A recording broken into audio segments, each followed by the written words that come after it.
Hey, what's up, everybody? I am here with Roarke, Gameboy modder extraordinaire. What's up, man?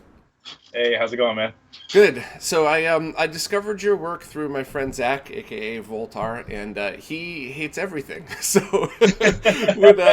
when he sung your work so much praise, I made sure to pay extra close attention to it. And holy crap, was he right?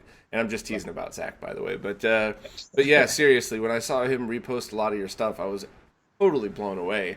Right on. So for people that aren't familiar with your work, could you give just like a little short blurb about what it is that you do? Yeah. Basically, I do everything Game Boy, and the mentality is I try and make as much stuff as I can here in shop. And my buddy Sean and I, well, he developed it, and I sell it and install it, but made kits so that any of the mods we do don't require switches, which basically means no cutting shells. So everything's done by touch sensors inside the shells. That's incredible. So everything from now, of course, you did that awesome write up on the backlit screens and stuff that you donated to the website. Thank you very much for that. But what's like the list of products and stuff that you make and offer and modding services that you offer? Well, at the moment, I'm in a transition. Originally, what I had been doing was doing lots of custom builds for people. And I've gotten to a point where I'm overwhelmed and I just can't keep a reasonable timeline for people. Um, Now, most of the orders I take, people don't pay until the work is done, so it's not like people's money is tied up for the most part. But I just can't keep up with the time frame anymore. So I'm transitioning out of doing custom builds and into providing just DIY kits, custom made buttons and shells and things like that. So I'm moving into right now a stage where everything I'll have will be pre-built.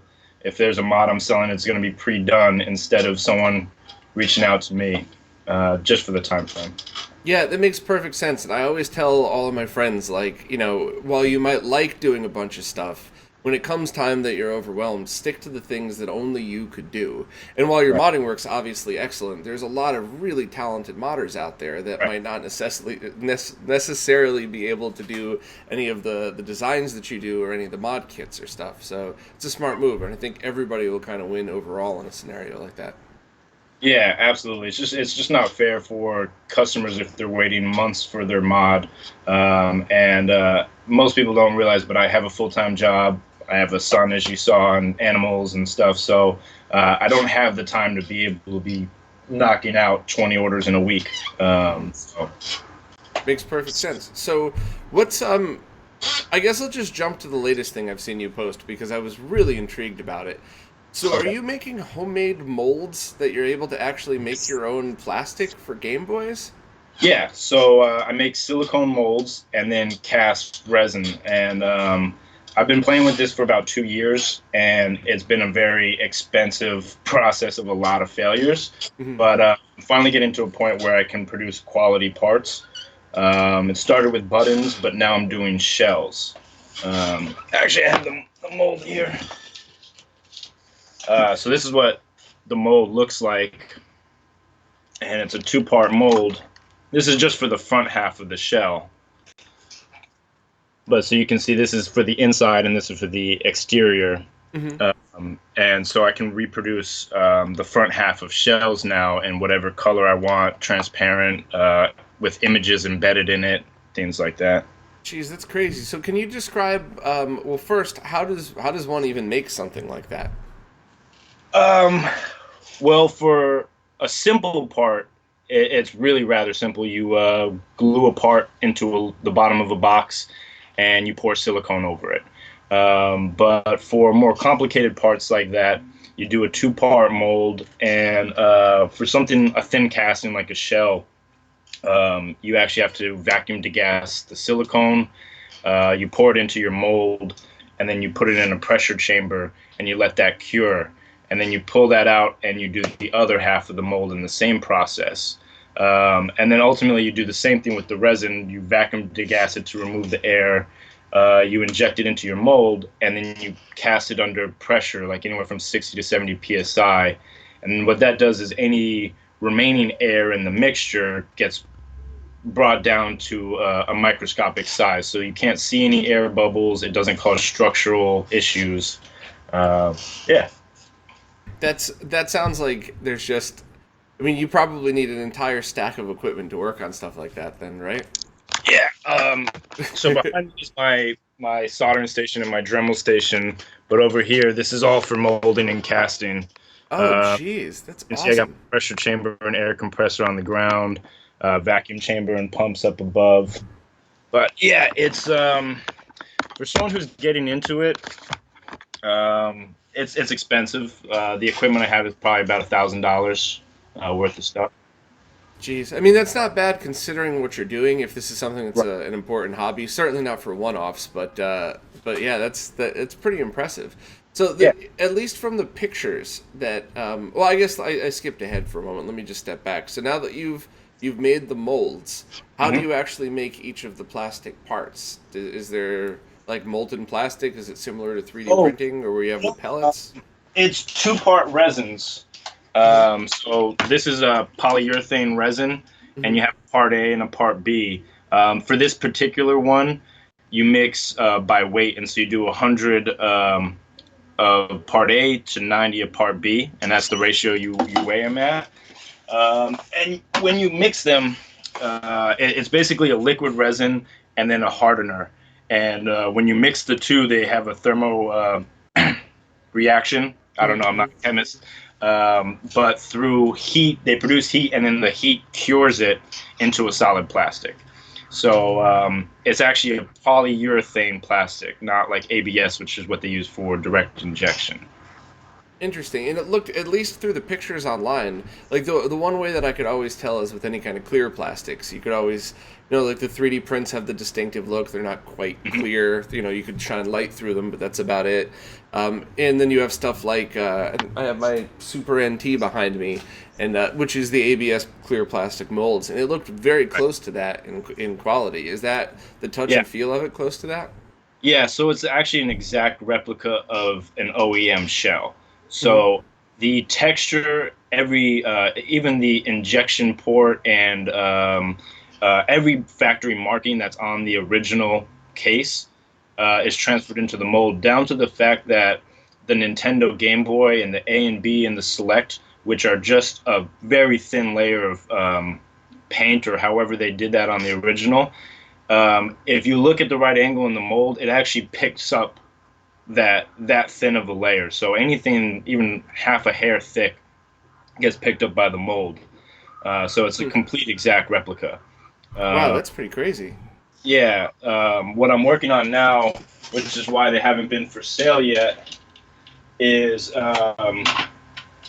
there's a really fine balance between clarity, rigidity, and flex strength. And so you can see this is the first shell that I ever cast, and this is epoxy resin, and you can see it just no rigidity to it at all, right? But it flex without tearing. And for anybody listening audio only, what Roarke's doing is like it's almost looks like the rubber cover to like a softer cell phone. So that when you bend it, it might be rubber, it might be plastic, but it doesn't snap. It just kind of bends. Right. That was the first prototype that you made. Right, and that was epoxy resin. And then this is epoxy resin with a little thixotropic additive, which makes it more rigid, but it's still too flexible for an actual replacement shell. But now, this is the most recent one I did, and you can see this is polyurethane resin, and this is very rigid. It does have a little bit of flex to it, but I can show you the comparison of an actual Game Boy shell. This is ABS plastic. It still has that flex to it. So the flex is identical pretty much to what ABS plastic would have been. Yeah, it's pretty much right on point. So I'm almost there to get these on the market. That is nuts. And when the shell that you just held up was crystal clear. I mean, you could see right through that one. So that's pretty awesome. And I don't know if you can see, but it actually has an image embedded into it. I see that. Yeah, I saw you playing with that on Twitter as well. Could you explain a little bit about that too? Yeah, so I started doing this with buttons, and the neat thing about doing a liquid resin is you can actually embed objects into the resin. So what I do is I'll print a design on transparency film, which is the same stuff like back when we were kids and the teacher would have the overhead projector that would project like a graph onto the whiteboard or something. It's the same clear films that they use to print on. And so I'll print an image and then I cut it out by hand. And then while the resin is still within its pot life, meaning it's still liquid and hasn't started curing yet, you can actually embed that image into the resin, and that image will be inside of the button or the shell or whatever you're doing. So unlike with UV printing, where you can scratch the image off, this is actually inside the plastic itself. So there's no scratching it off unless you scratch through the shell. So it's not like an etch or a sticker, it's more like a tattoo. Yeah, it's kind of more like a tattoo, but then imagine you have actual resin above the tattoo. Even better. Yeah, actually I can show you on a button more easily, I think, if the camera picks it up. Yeah, this mostly. This is actually a Voltor button. I don't know if you Oh, look at that. That is a Voltar button. That's awesome. So I've been playing with that a lot. But the next stage is even cooler, which is what I'm looking forward to, which is you can embed electronics into resin. And so my backlight controller, or I should say Sean's backlight controller, I'm working on ways where the controller could be embedded in the shell itself. And then all I would have to do is just grind down the power and ground planes. So the customer would have a modded shell, and they would just have to wire power and ground to the Gameboy instead of all the other wires that go with it. That's so incredible. Like you can imagine, you could have LEDs embedded already directly in the shell, and they just power and ground. So I have a little bit of experience with touch controller stuff. I used to work for a company that did medical grade computers from scratch. So we'd design everything from the boards to the plastic shells and all that stuff way before 3D printing was in the form that it is now. And at the time, the touch sensors, we designed it for the thickness of the plastic. We embossed, the little bit of a tray, almost describe it, for it to go into, so that you would press the touch sensors in. And it was super finicky because you needed to get it just right. If the plastic had just an uneven finish on it, it wouldn't be that accurate. So I know the touch technology has come a long way. I mean, that was 10 years ago. But on top of that, if you're able to embed it directly into the shell like that, that removes 99.9% of any chances of inaccuracies like that. So the fact that you could sell kits with them built in is absolutely nuts. That is such a cool thing to have. Yeah, because one of the things I forget is I think of our kit as being so easy to install. It's just wires to other, wire to wire, pad to pad. But I get a lot of feedback from people, or a lot of questions from people. I'm constantly trying to help people install their kits. And that's when it kind of dawned on me, like, if I could have all the wiring done, all you had to do was power and ground, it would make things a lot easier for people. Yeah, absolutely. Yeah. And actually, the touch sensors have come a real long way. The ones we use now, every time you power it on, it calibrates, and so it adjusts for whatever kind of thing is in between it and you. So they're very sensitive, and it calibrates. So if you have anything in front of it when it's off, and then you turn it on, that won't register a touch in any way. So that's also good, because if you happen to be holding it on the sensor when you turn it on, that'll completely throw the calibration off. So just turn it off and back on again, and there you go, all set. Yeah, so if you do have a mistake or something wrong, like you were saying, switch it on and off, and it'll recalibrate. That is killer. I didn't even realize that you'd implemented that. So yeah, well, that wasn't our implementation. That's the way the touch sensors come straight from the factory. I guess it's been a long time since I've messed with that technology. But yeah. So right now, can people buy those from you as just the kits with the shells and the touch sensors? Not the shells yet. I'm not selling the shells yet, just because I'm still working out the perfect resin mixture with the thixotropic additive. So once I get the recipe really down and I have enough time to test it, I'll start selling them. The one thing I don't want to do is start selling out shells and then a month later find out there's something I didn't think about. Like if you leave it in the sun, they get softer. I don't want anything to come down. Totally understand. Yeah. And I think, it's just, especially in the retro gaming world, when it's very often just one person or one small team of people working on things, I always like to remind people that your first run, even if you think it's done, call it a beta. Because people, generally speaking, people are completely open and welcoming to be a tester for you. They don't mind if things go wrong, as long as you let them know what they're getting themselves into. So, once you get it right, I think if you just say, I think it's right, here's some betas, let me know, I think people would be more than happy to still buy them at full price. Just, it's only when people feel like they've gotten a switcheroo pulled on them do people tend to get upset. So, Yeah, I was just watching your thing on, what's his name from Pico? oh. And you're saying like, don't offer a ROM, and then fucking not send it to me, and then start up a new Kickstarter. I mean, that's exactly, when I do these things, right, I'm shooting video by myself in a room in front of a camera, and I always try to envision myself on the other end. But speaking to you about your stuff, can you imagine then if you sold a kit of things that came with the kit, your case, embossed with some logos, you had the touch sensors built in, new battery covers, new A and B buttons. So, and then you have this entire kit that you're ready to sell, and then you ship it to people and say, by the way, the start and select buttons are coming. I just got to finish that. I'll send it to you soon. And then people ask. Eventually, they're like, I'll just use my old buttons that came with my Game Boy. And then 6 months later, you say, yeah, I'm doing a Kickstarter for those buttons. Well, I couldn't even imagine doing anything like that. So that's why, I'm so biased about those things, because I more than not have the opposite interaction with people who sell things. People that genuinely care what people's experiences are when they get them. So, the fact that you're being cautious about when you start selling these things is, speaks for itself. So it's always nice to hear that. Well, and I mean, on a much smaller scale than Pico, but when I was listening to your video this morning, I could relate to him on some level in that I have sent out products. I'll send out a Game Boy, it gets to customer, and there's an issue that arose during shipping. Like there's a vertical line, something.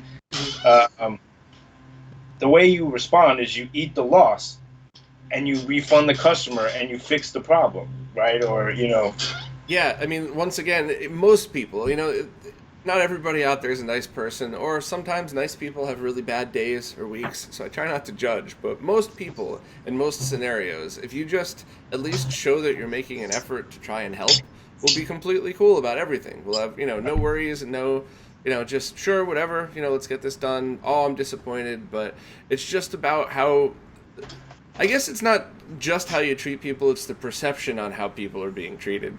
Some people that are naturally gruffy might come across the wrong way, and it takes an extra minute to realize it. But I think as long as people perceive that they're being treated fairly, everybody's cool. Most everybody's cool. So, yeah, it's just a matter of, I don't know. It makes so much sense to me. I just can't understand why it doesn't make sense to other people. I think one of the big things is when we see these examples of people in the retro gaming community who do these shitty moves, not just Pico, but in general, I think the majority of the community, like ourselves, are passionate about what we're doing, and the business is not like every dollar that comes in stays in a business account. I don't pay myself anything. I don't make money off of doing it. What I do get is someone else is paying me for my education on how to manufacture products, right? But I'm not making actual money off of it. It's not really a business for me, where maybe for him it is a business. It is about making the money, not about producing a quality product, Yeah, I mean, you see that, I don't mind using this particular company as an example. I hate that I sound like I'm repeating myself, but Pound is the perfect example of that. They know their product is junk. They know it. They never had any intention of selling a product that could be good. They knew back in the prototype phase that it was going to be junk, and they just saw a hole in the market and said, "Let's see how many thousands of these we could sell, and then somebody else will do it right, then we'll go out of business, shut the company down, and move on." And I've And met I'm fine lots with of that. companies like that. I mean, I'm they, fine with that as long as they're honest about the quality of the product and they're fairly priced. yeah, but There's that's the nothing. thing with companies like this is they pop up very often, and they, with the exit strategy being as soon as people figure them out one way or the other, they just solve the company and walk away. I've seen Yeah. that so often, because we were a small startup company. So for 6 years, we're talking mostly to lots of other small startup companies, and it got to a point where like you could smell it, right? You could be like, all right, that guy cooked bacon before he came here. This person forgot to put on deodorant, and that person's going to screw us all over and shut down their company in 6 months. Yeah. Like, it's just one of those things where you can feel it. I don't know if I would go that far on Pound, but everything else I said is true. They absolutely knew what they were getting into. So Right. it's I get it. You have to make money. I don't know. I don't have to go to bed at night feeling like I'm a good person, but I couldn't sleep at night if I knew that I was intentionally screwing people over. So Right. I couldn't walk down that road ever. But Yeah, but that's the thing. I've got a full-time job that pays for all my bills and my personal life. The business just pays for the business. mhm. It's not about making a profit. It's just about I want to be able to make every single piece of a Game Boy, and then I can move on to other consoles. You That's know. awesome. And who knows, maybe someday that will lead to it. But Yeah. you certainly have the right attitude. And I know people already know this, but I do want to just reiterate the fact that all of the wonderful and good stories we have in the retro gaming world are very easy to forget, whereas the bad stories like stick with people. So for out of every 100 stories, if two are bad, those are the ones that people remember. So don't forget Yeah. that retro gaming world is filled with a bunch of really awesome people that care and do great things. So I think the majority of the people who you see in the community, particularly the staples, are in the same boat where they care about providing quality product for other people in the community more than they care about ripping people off. yeah, yeah, and it's an interesting thing too. I forgot there was somebody that posted a really good analogy online about these things. Is like where you start out either doing it for fun or a hobby, or you start out building yourself, and then it does get to that line where it's like I have to make a choice. I either got to stop doing this or do it for a living. I can't, it's getting too big, and it's interesting to see how people react to that. And it's also sad because there are some amazing anything out there, products, podcasts, videos, whatever. There's a bunch of amazing stuff out there that might not on its own be able to support everything at once. So it's why I Yeah, like stuff like Patreon. It's really cool to see stuff like support platforms be able to have a way for people to keep going with stuff like this. yeah. But so to get back to your kits, because I am a little bit obsessed with those, and I can't wait to see more of this stuff. So the end goal is to remake every piece of the Game Boy that's a plastic piece, right, including the battery doors and the buttons and stuff like that. What other parts do you sell in your kits? Do you actually sell some of like the backlit screens and stuff like that for original Game Boy? So I did for a brief moment sell the backlights themselves, but I'm working with different vendors on getting the right price and a decent RGB backlight. Hmm. Um, but so right now, what I have available are capacitor kits for a variety of Game Boys. I have the backlight controllers, and then do you know what a bivert is? Yes, I Yeah. love it. By the way, we'll go back to explaining what that is in a minute, but continue on. So we have two different controllers, touch sensor controllers. One is an RGB backlight and an LED controller. Hmm. Tap the touch sensor, it changes the backlight color. You hold it, and it turns on an auxiliary mod on or off. Usually that's for LEDs, but it can be any other auxiliary mod. And then we have one it's basically the same thing, but it's an RGB controller and a bivert in one. And if you tap the touch sensor, it changes the backlight color. If you hold the touch sensor, it inverts or biverts the screen. So I sell that, the touch sensors. I've been posting limited availability buttons. Like as I make buttons, I sell them, but those usually sell out instantly, so they're not really available. Um, Outside of a few other random things, that's the main product line. So, do you want to go over a little bit for people that aren't really people who don't know what bivert is or haven't been able Yeah. to see it? Because I could show an example, but with the podcast interview stuff, I think more than 50% listen audio only. So, Right. how would you describe that then for people that maybe not aren't able to see it in person? Yeah. So the main thing is the way that the LCD on the Game Boy DMG, the original Game Boy, and the Game Boy Pocket, um, the way they are is very funny. But if you flip the polarizer on the front of the screen 90 degrees, just by the nature of the polarizer, it inverts it. But in that inverted section, like actually flipping the polarizer gives you a sharper contrast than how it's natively oriented. Hmm. Um, the problem is that the image is inverted.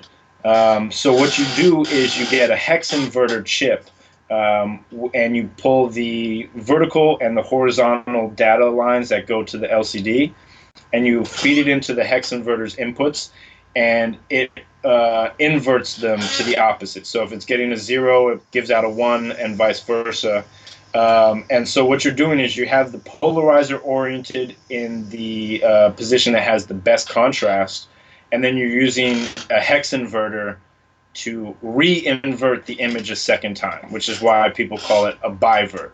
Um, All right, so that makes sense. So when the original inversion is when you're looking at a Game Boy screen, imagine like an Etch-a-Sketch for anybody under 30 might not know what one of those is, so you'll have to look that up. But that's essentially how you could imagine a Game Boy screen being drawn. And inverting would be flipping it. So the parts that are being drawn are now the opposite color. right, You're almost turning on the brightness of the stuff that isn't being drawn and turning off what is. But right. So, just doing that alone, you're not able to get a clear enough image out of it, right? right. So on the Etch a Sketch example, when you invert it, everything would be black, and then you'd be drawing a white line through it, right? You'd have the opposite of your normal Etch a Sketch. But putting that inverter on it doesn't actually affect the contrast in any way. What's actually increasing the contrast is flipping the polarizer film, which is the same stuff people have in their sunglasses, right? That dark film. And when you flip it, it also inverts the image. So blacks become whites and whites become blacks. But having the polarizer oriented uh, in this way has the best contrast possible with the screen. And then you need a hex inverter chip to re-invert the image. Okay. It can only be done if you backlight your screen. It won't work just trying to have a reflective screen with it. I can't imagine why anybody would go through the trouble of doing these mods and not add a backlight screen or a backlit screen. So yeah, it totally Yeah. makes sense. Although I guess the one reason would be because most people mess up their Game Boy mods on the screen. It's backlighting the screen that people break them. It's not adding controllers or adding the bivert, because all that stuff, if you mess up, it can be redone. The Game Boy is built like a tank. You can short it out and it'll turn back on. The original Game Boy is a tank. Um, but yeah, most people mess it up on the screen. So And are there are there pre-made screen kits available anywhere where you buy the screen that's already been backlit and biverted, so you just plug it into your current? yes, Ben Ven is the only one who has done it to my knowledge, Hmm. and he's working on a new one. The original one that he has, I'm blanking on the name, but it's a it replaces the DMG front PCB, Hmm. the LCD PCB, and he has a 3-inch screen on it that's already backlit, and it's a great screen, except it only exemplifies like the ghosting problem that original Game Boys have. Hmm. So fast moving games like Donkey Kong or something like that, it doesn't look good. But on other games, it looks great. But he's working on a new screen to fix that issue. Hmm. Okay. Yeah, Yeah. I'm a fan of Ben's work. Obviously, I think I interviewed him last year, or 2 years ago, or something like that. Should catch back up with him at some point with all of his new backlit stuff out there now. So, He's killing it on the screen game. Uh, absolutely. I just don't know if there's going to be enough demand that he actually finishes the DMG, the updated screen. I might be one of the few people that I think my favorite as far as comfort goes is the Game Boy Color, and my Mm-hmm. second's the DMG, and then everything else is kind of a far distance after that. But I Yes, mean, big I hand. kind of like that bigger. It's kind of Yeah, easier to hold on to. So I agree. I agree. And then I think anything beyond the original GBA, like the DS and mhm. on, they just don't work for my hands. Having nothing to do with anything else about the system, other than those DSs, the flip DSs, I think look stupid. Yeah, Uh, I never liked the look of the original. yeah, but Yeah. So are you now you're obviously right now focused on original Game Boy, but have you started messing with any of the other handhelds at all? yeah, I have. I've done orders for people for Game Boy Colors. I've done actually a significant amount of Game Boy Colors, a few Game Boy Advance. Um, and I used to work with other systems too. I used to do a lot of N64s and NES and Super Nintendos. But once I started getting confident with my modding skills, living in an apartment, I decided to focus on one system. And I figured a Game Boy DMG, I have nostalgia for it. It's small. I can stock every part. You're in my bedroom right now. Hmm. I can stock every part in my bedroom and not have to worry about it. It's not as easy to do for NESs or if you're doing multiple consoles. Hmm. Figured I'd master one system, a small system, and once I have everything done with that, then I think I'll start moving on to other things. Cool. Yeah, I completely sympathize. I have a tiny apartment in New York City, so I get it. It's incredibly messy. You got the in-laws coming over tomorrow, and my wife's like, "Can you do something at all with this?" I don't even know what I'm gonna do, but yeah, I feel your pain there. Yeah. One thing, every time I've brought this idea up to people, they're either like, that's dumb, why would you ask that, or they're totally on board. But one thing I always wondered was why no one came up with a way to take, like, the SP Game Boy Advance. Like, imagine taking one without the backlit screen, getting a backlit screen and putting a kit into, at the time, the idea was a 3D printed case that was essentially like a Game Boy Color. So what Right. you're doing is putting so that way you could have that same look and feel. You'd have to put trigger buttons maybe where the battery curvature was or something like that. But that way you could have the same nice feel of a Game Boy Advance, something with the screen on top. I mean, a Game Boy Color with the screen on top, but actually have a Game Boy Advance in it. Have you considered working on anything like that in the future? Um, I'm actually working on something that's coming up that's along the same lines of what would need to be done to do what you're talking about. I think that's a really good idea. I think that at this point, though, it's probably too late to the game to make it worthwhile with all the like Bit Boys and GB Boy Colors and all those clone consoles that are coming out for so cheap, and then also with Ben's work on replacement screens and things like that. There's a lot of options out there for people who want something like that. But have you heard of the GPI case? Is that the 3D printed one? No, it's actually a legitimately manufactured case now, but it's for Raspberry Pi. You know, to do like Game Boy Zeros. Okay, yeah. It's a pre-made case that has the extra buttons and stuff for like it's a four-button Game Boy. I Uh, have seen it. So it's almost imagine like a Game Boy, but with the Super Nintendo layout of the buttons, right? yes, Yeah. yeah, exactly. Um, I have a buddy who I'm not sure his exact connection, but who is somewhat connected to the company that's doing that. Mhm. And he's sending me a case, and we're probably going to modify a few things to it, like you said, to be able to add trigger buttons, things like that, and then mold the case Hmm. and get those available. Hopefully, that'll be around August or September. Um, but I have thought of kind of what you're saying along those lines. That's what you need to do is you'd modify a case one time, Hmm. mold it, and then you'd cast replicates of that. Yeah, that's pretty awesome. And the only thing I'll slightly disagree with you on is that with all of these emulation solutions coming out, um, most of the time what that ends up doing is just pointing more people in the direction of modders like yourself and Ben, Mhm. that wouldn't have known to look before, because they see a more mainstream product like that, and your average person, loves to mess with it, throw some ROMs on it, whatever. But the people that really care about it, sometimes that's their gateway drug, where they go, well, this is cool, but I know what emulation's like. What about the original? What about all my games? What about my beat ass Game Boy that I can't even see anymore unless I get the angle just right? And then with Right, some Googling, that's when they stumble upon. So I actually think devices like that tend to boost the sales of other things. And right. Ben's certainly not having any problem selling out every time he comes out with those backlight mods. Yeah, So yeah, yeah, I would think that anything like that that gives you a new way to experience your original stuff will always sell. It's just a matter of how many. Well, is it worth your time? I guess is the best way to yeah. reference that. But Yeah, but you're not yeah, wrong. especially with all the broken Game Boys out there. Yeah, yeah, you're not wrong. That's one of the things that I noticed throughout this whole process is every time they came out with a classic, that was the system to be modding when it came out. Like if Yep. you were an NES modder when the NES Classic came out, it just like you said, it reminded everyone. It was like they got the NES Classic and they're like, you know what, I want my real NES and I want to play it on my HD TV or whatever. Yeah, exactly.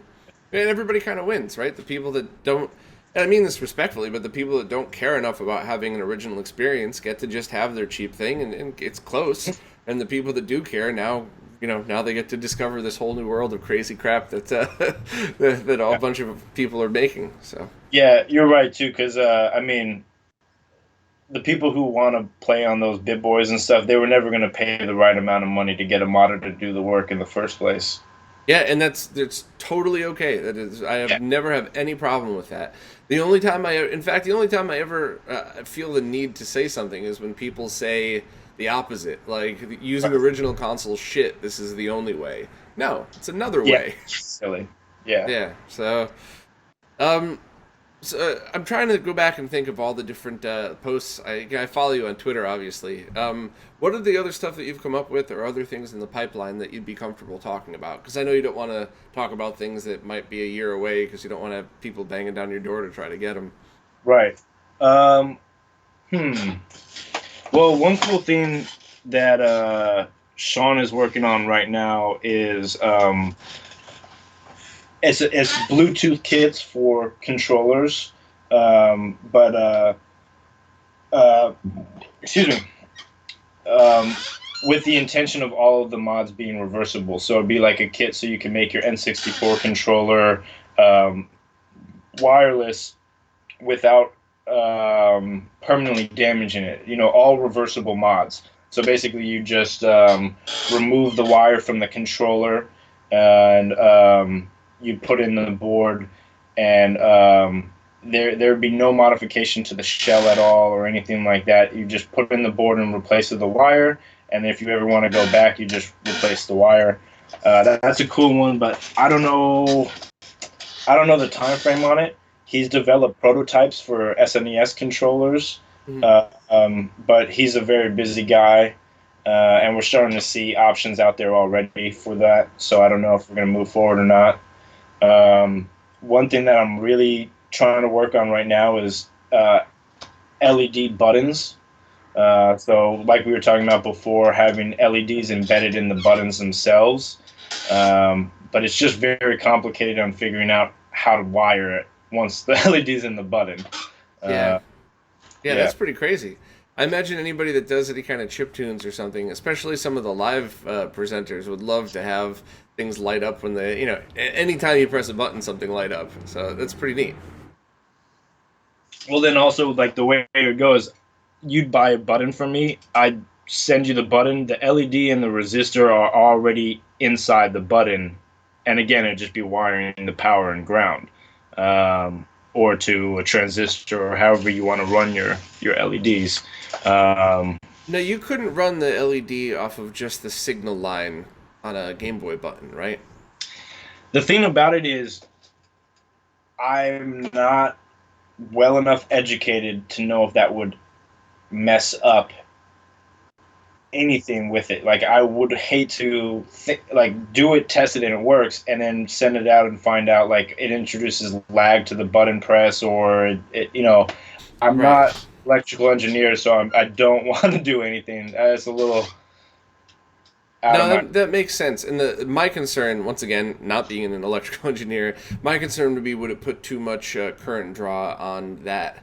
It's something that's designed for whatever, less than a volt going to the pads, I believe. So yeah, Right. it's certainly because it's definitely.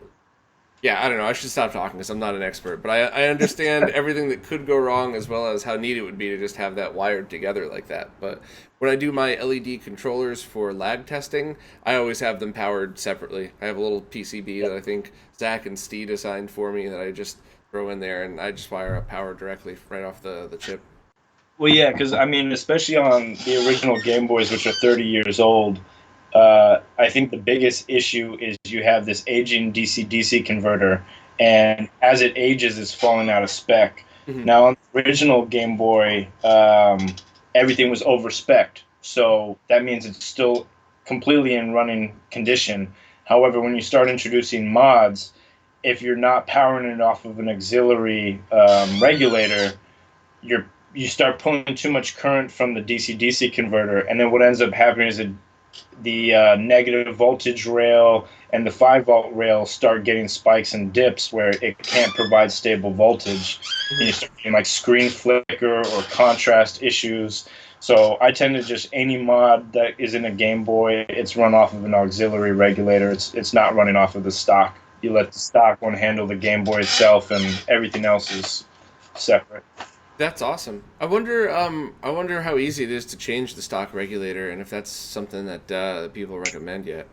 That's another project that's in the pipeline. Is Sean and I have discussed, although we don't have a prototype yet, but we've been discussing having drop-in DC-DC converters that provide not only the 5-volt rail but also the negative rail for the LCDs. Hmm. And so, like in the Game Boy DMG, it's 4 wires to the DC-DC converter. You just desolder them and wire in the new four for the drop-in. Hmm. So that's and also in the pipeline. Whenever I do any of the mods on my consoles, I always try to replace the voltage regulator on there. And it's one of those things where even the guys in the retro roundtable are like, I don't know if you need to do that yet. But at some point, it's going to fail. And it's Right. going to fail before. It's not like, of course, at some point, everything's going to fail. The CPU is going to fail, the motherboard, but it's gonna fail way before those components.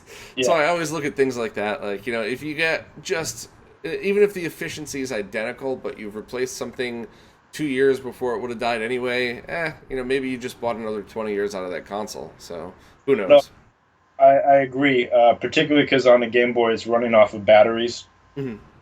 If you can replace a regulator with something that's more efficient, even if the original one has plenty of life in it, the regulators these days are way more efficient. So if I can save battery life with that, I do. Also, to your point, there are 4 DAN 215 diodes that are in the Game Boys that control. It's the diode array that controls button presses, and they almost never fail.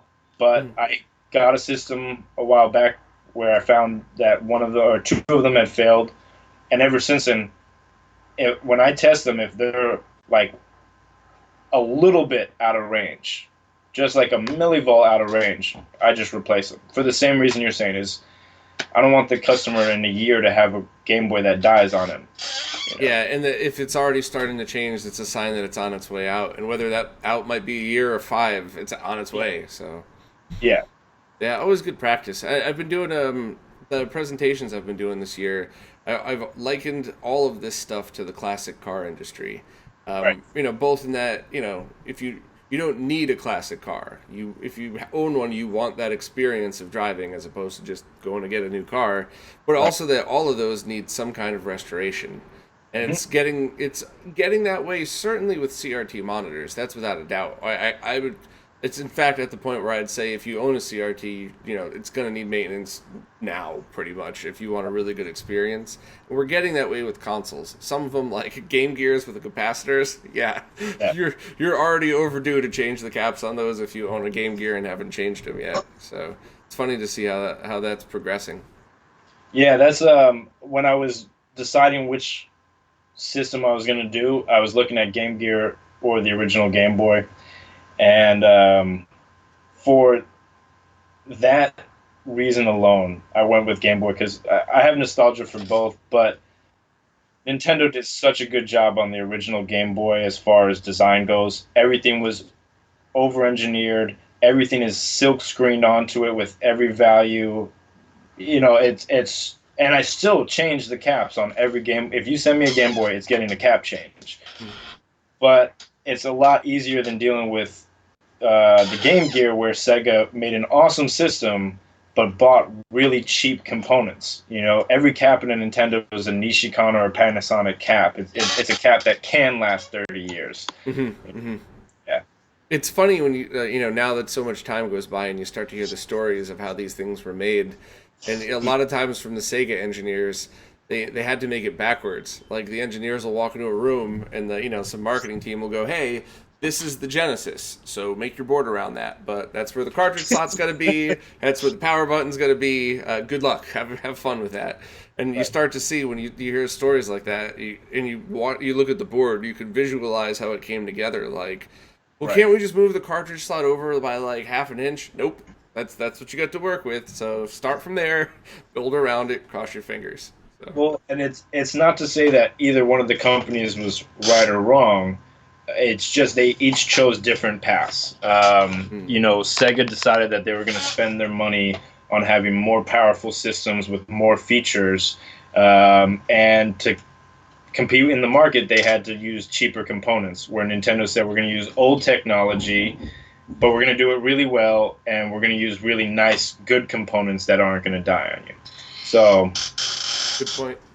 I can understand why both did their thing. So, how did you get started even doing this stuff? Was this, do you make molds for a living, or is this just like, is that your day job, or is this just a neat hobby that you got yourself into? No, dude, it's been a really interesting path. But basically, when I graduated high school, barely, I had no idea what I wanted to do. So instead of going to college, just anything that interests me, I just started doing. So I did woodworking for a while. I did automotive for a while. I know you mentioned classic cars. I have a '55 Chevy pickup. Oh, wow. Yeah, and so I went through that, and I mean, we have so much information available through Google and YouTube and all these platforms. And then I found myself, I don't know if you want to keep this in this, but I found myself growing weed up in Northern California, and I got really into growing hydroponics. And then that evolved into growing aquaponics, which is like where you have fish and their piss and shit feed the plants, and the plants filter the water for the fish, is the simple way of putting it. And I wanted to start automating it. And so I was looking into ways to have sensors and a computer that would automate the whole process. And I stumbled across Arduino. And I didn't know anything really about electronics outside of my 6-volt system in the Chevy. And so I started looking into electronics and Arduino. And I thought, well, how can I learn electronics cheaply and effectively? And so I started buying old NESs off of eBay and seeing if I could fix them. So I just buy them broken and see if I could fix them. And I'm sure it turns out NESs are pretty easy to fix. So I was like, okay, well, so now I have these working NESs. What do I do with them? And so I started selling them back on eBay just for whatever I spent on them. So if I bought them for $15, I'd fix it up, and whatever I spent in parts, I just add that together and then sell it back, so I wasn't making a loss. And then I realized it was like a good education plan. You know, if you want to learn something, it was a good way to do it. I wasn't ripping people off or anything, just paying for my costs of education. And so I started doing that. That was about 4 years ago. Mm-hmm. And shh, come on, but sorry, dude. Yeah, man. So that was how I got into it.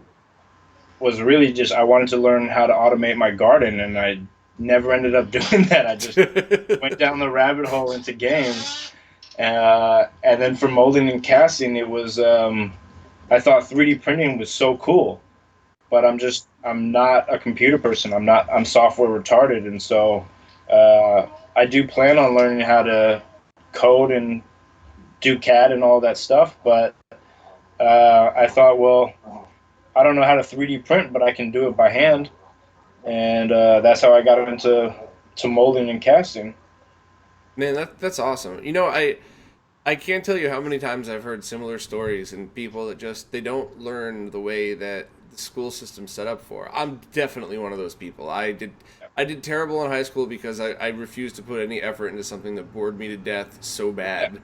And then, you know, a couple times I think they said you got to go to summer school, and so I just got A's on all my tests, passed the classes, didn't have to go to summer school because I hated it with a passion.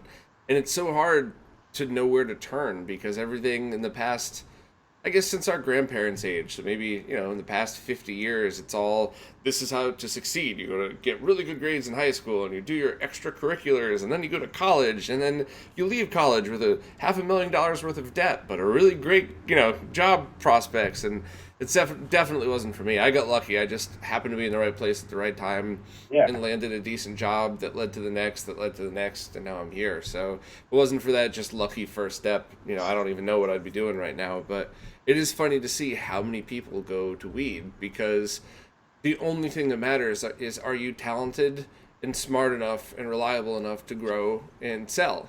right. And no one's asking you for, you know, your college transcripts or what grades you got in high school. The bottom line is if you're a reliable businesswoman, Right. that's it, you know, and you can produce, you've won. And Right. it's funny because I've heard that story a lot lately, and it always makes me smile. And it's just like that's the world should be based on your accomplishments, not pieces of paper that you essentially paid for. Because, and I know, you know, people like Nick from HQ Retrovision, he was one of the people that did it right, and he used his college education as his backbone for the other things that he did. But most of the people I know don't don't follow that path. They don't have good things to say about that path for them. Everybody's different, of course. I'm not shitting on college. It's just nice to No, hear people that found their own way. yeah, I think education is extremely important, but if you don't really know what you Hmm. want to do, I don't think college is the right path until you do. You know, unless you have so much money that it's not a problem to just go and explore things, then Right. fine.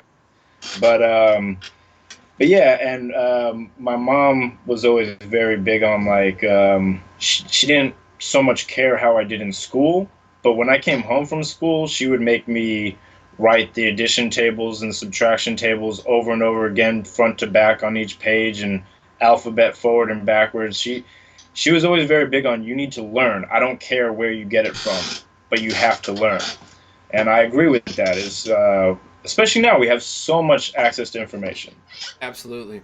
Yeah. Yeah, my mom was a school teacher as well, so I got, you know, I certainly got that growing up, and it just obviously I love to learn. I mean, look at the website. I got hundreds of pages of stuff that I only know a little bit about, but I took the time to try to dig in, and I enjoy it very much. It's just you know, in a different way than some people. So Right. hopefully the world will change where everybody could do it the way that works best for them. But Yeah. I'm glad to hear that you went down the path that was best for you, I guess. So Yeah, and it's funny. It's a weird circle to come back to this point where I'm working with Gameboys because growing up, we weren't. I mean, we weren't. We didn't have video games. We weren't allowed inside. Well, that sounds horrible. Like you come home from school and you go play outside until sundown, and then you come in, you eat dinner, and then you do your homework or whatever that you have to do. But it wasn't revolved around TV or video games, but I was always, my friends had video games, and I was always envious. And then when I was in like first or second grade, the Pokemon thing hit in like '96 or whatever it was, and I was so jealous of all the kids who had Pokemon on the playground and were playing on that. And there was one day I was I was on the school bus, and one of my neighbors, I didn't know who it was, but one of my neighbors had left a Game Boy with a Pokemon Red in it, and so I see it on the seat, and I was like, and I grabbed it and I put it in my backpack, and I went home, and he had already beat the game. He had Mew, he had the, and I think it was even the event Mew. Like, I think he got it legitimately or something, but he had 151 Pokemons and 8 gym badges, and I played it for a night, and I thought it was so cool. And then the next day I was on the bus showing it off. I was like, yeah, my mom bought me a Game Boy and a Pokemon, but I already beat it. And my neighbor was like, oh, really? You already beat it? When did you get it? And I was like, oh, my mom bought it for me yesterday. He was like, really? You already beat the whole game? I was like, yeah. He's like, let me see it. And he opened up the battery cartridge, and his name was on the inside of the fucking battery cover. So I got in trouble for stealing his Game Boy. But yeah, it's interesting how life brings you back to things like that. Yeah. It does crack me up. Yeah. Yeah, I mean, I never had the stay inside problem, because although I was never athletic, I always loved being outside riding my bike. And it was just bad weather days, you're in playing video games. Good weather days, you're out causing a ruckus, lighting shit on fire, going around the neighborhood. So I did have that good balance. But, obviously video games struck a chord. Otherwise, this wouldn't be where I fell in adulthood. So sometimes... Well, there's certain video games that you'll always remember. Like, N64 was my first system ever. And like Conker's Bad Fur Day is just something my brother and I played for hours. Pokemon Red will always be nostalgia. There's certain things, just there's this nostalgia of, I mean, remember being a little kid and just going to my neighbor's house and watching them play for 2 hours trying to get a turn, Yeah, yeah, absolutely. Yeah, I remember all that stuff. I even remember when the pizza place down the street got a Mortal Kombat machine. That blew my mind. All those things. So, kind of fun, but... So I think we touched upon pretty much everything. Was there something I missed? Something that you wanted to let people know about? Any products that you were working on or anything? No, just I mean, the biggest question that I get all the time is from people about when am I going to do molds for other systems, bottoms for other systems, shells, controllers, all those type of things. All of that is in the works. It's in the plan. I just want to have the science down, and it's easier to do it. Figure it out all on one system first. So the next year or two, you'll start seeing things coming out for other systems. Like, I'd really like to be doing NES shells, Super Nintendo shells, N64 shells. So more things to come. One of the things that a lot of people had mentioned was, is there any way to take any of Kevtrus's products, like the Mega SG or the Super NT, and put it into a Super Nintendo shell? And there were a few people that looked into it, but then of course you have to ruin an original SNES shell to do it. So I imagine if you were ever in the future, I'm not putting any pressure, a couple years down the road, but if you were to make a drop-in replacement that looks like a Genesis or looks like a Super Nintendo, even if it's smaller, but that you could drop in the Kevtrus boards in, or even things like a Mister platform, all of those. I mean, I think people would do backflips lining up to get some of those. What's his name? Mr. Add-ons? Is that it? Yeah. Yeah, we've been discussing some of those possibilities. I don't know if anything's going to happen, but he's a really good dude, and yeah, absolutely. We're talking about stuff like that. But yeah, there's a lot of other applications for this that could happen. Like you said, we could cast a replicate SNES shell and then use that to modify to make a mold for a Kevtrus board or something like that. So there's ways to make that happen without destroying an original shell. That's awesome. Yeah. Well, I'm very, very much looking forward to what the future holds for these molds and stuff like that. And I will put your Twitter @ sign in the description wherever they have this. Where else can people find you? Do you have a site that you like to use, or? Well, yeah, I mean, I have a website, which is roarksretrocorner.com. As I said, I'm in a transition, so at the moment, it's pretty much just DIY kits on there. Facebook is Roarke's Retro Corner. Instagram is Roarke's Retro Corner. I don't understand really Twitter yet, so it's like Roarke and a bunch of weird numbers. But yeah. Awesome. Well, thanks for taking the time to do this, and I'll make sure that everybody has the links to wherever they could find you. Yeah. Oh, can I say one more thing? Yeah, of course. Definitely check out Sean Maxwell. He's the guy who he developed the Backlight Controller with the touch sensor. That was his idea originally. He put all the work into developing it. And you can check him out at SJM4306 on YouTube. He does really, really, really cool projects. And I'll make sure to put links to that channel as well for anybody that wants to check it out. That way you don't have to write it down or remember. Yeah. Awesome. Well, I'll definitely be doing a follow-up with you at some point. So thanks for taking the time to do this. And we'll have to make you a retro RGB show. Ah, awesome.